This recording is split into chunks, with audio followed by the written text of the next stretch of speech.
On May 24, 1945, Second Lieutenant Molly Lamb received the news she was waiting for. She was going overseas.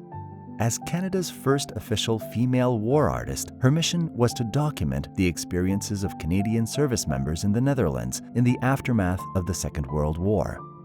Sketches, like photographs, are a visual representation of the past. They are an interpretation of reality, an aspect of an event seen through the eyes of the artist. But when we take a closer look, sketches, like other primary sources, can offer historians important clues to better understand the past.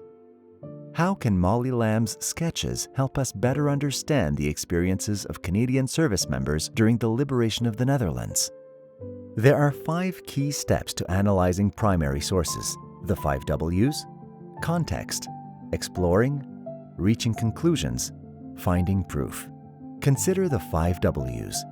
Who is the artist? What is represented? When and where was the sketch created, and why? Molly Lamb was born on February 25, 1920, near Vancouver, British Columbia. She graduated from the Vancouver School of Art, then enlisted in the Canadian Women's Army Corps, a non-combatant branch of the Canadian Armed Forces.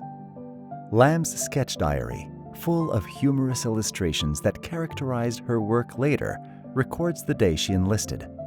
On Wednesday, the 18th of November 1942, civilian Lamb offered herself unwillingly and willingly, willy-nilly, to the CWAC. Lamb began working in a canteen and went on to design sets and costumes for the Army Show, a theatrical revue in Toronto.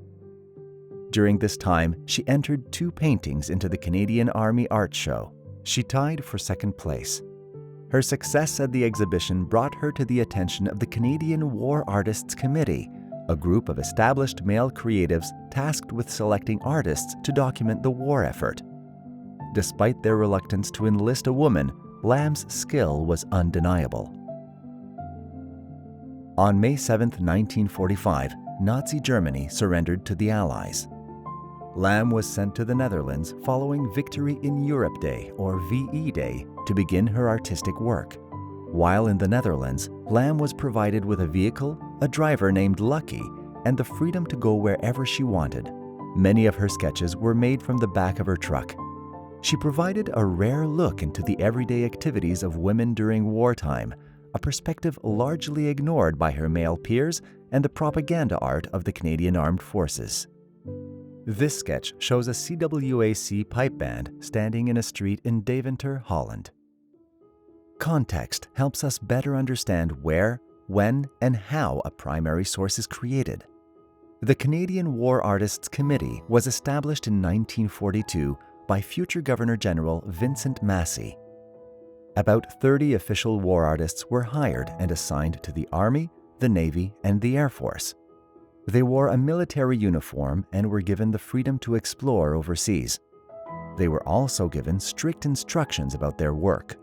War artists were expected to complete sketches in the field, quickly and accurately. These became the basis for oil paintings later completed in studio. They also relied on other sources like diaries, photographs, and interviews to inform their final paintings. In total, over 5,000 official works were created by Canadian war artists during the Second World War.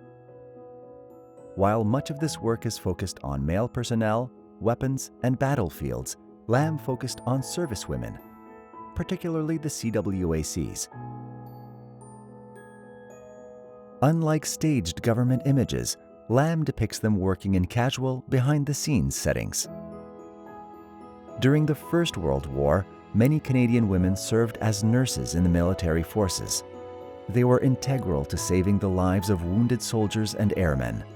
Hundreds of thousands of other women served in war industry, such as munitions factories. The Second World War marked the first time Canadian women could enlist in the armed forces. Many jumped at the chance. The Women's Corps was established in 1941. Most of the CWACs worked in Canada as clerks, administrative assistants, cooks, and other non-combatant roles. Beginning in 1944, CWACs were flown to Italy and northwestern Europe to serve mostly as clerks behind front lines. Following the German surrender in May of 1945, members of the CWAC joined other Canadian service members stationed in the Netherlands to aid in the reconstruction efforts. Around 170,000 service personnel spent months waiting for their chance to return home. CWAC provided support services to Canadian military personnel and Dutch civilians. During the First World War, Canadian military commanders learned that idle soldiers can cause trouble. To prevent this from happening again, they organized various forms of entertainment. The CWAC pipe and brass bands were central to this work. They traveled across the Netherlands to boost morale, performing for Dutch citizens and Canadian units.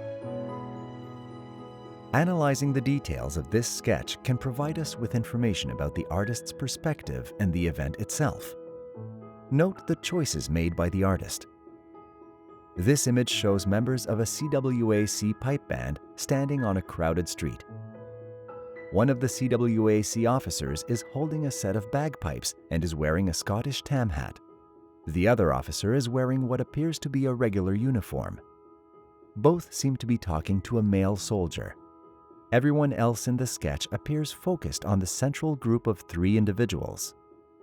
The crowd contains a mix of civilians and soldiers, and all appear to be male, except for a young woman depicted in the lower right corner of the image. Considering the sketch, develop conclusions about Canadian soldiers' experiences during the liberation of the Netherlands. Observe how different individuals are depicted and consider the story the artist is trying to depict. Why do the uniforms appear to have more detail than anything else in the image? Reflect on why Molly Lamb chose to sketch this scene and what it can tell us about the experiences of CWACs and the liberation of Holland. Think about why this scene might have been useful for civilians to see. A single sketch can provide a lot of information, but it's important to assess the accuracy of our conclusions. Compare this sketch with other primary sources, like visual records produced by other official war artists and photographers, and to other pieces created by Lamb. Find similarities and differences that may be important. Do these additional sources confirm or refute your conclusions? Lamb's work provides a first-hand account of what life was like for Canadian servicewomen overseas. After her time in the Netherlands, she continued sketching scenes of post-war Belgium, France, and England. She then went to London to complete the paintings.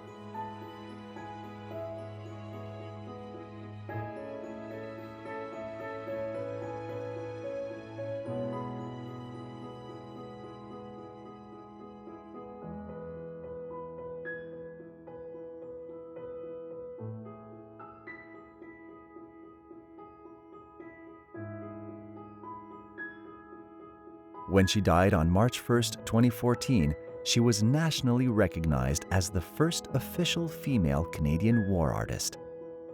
Over time, most individual memories, stories, and artifacts are lost, and the past becomes silent. The primary sources that remain help shape our understanding of historical events. We can only work with the evidence that survives. For a historian, this means there is rarely a complete picture of the past.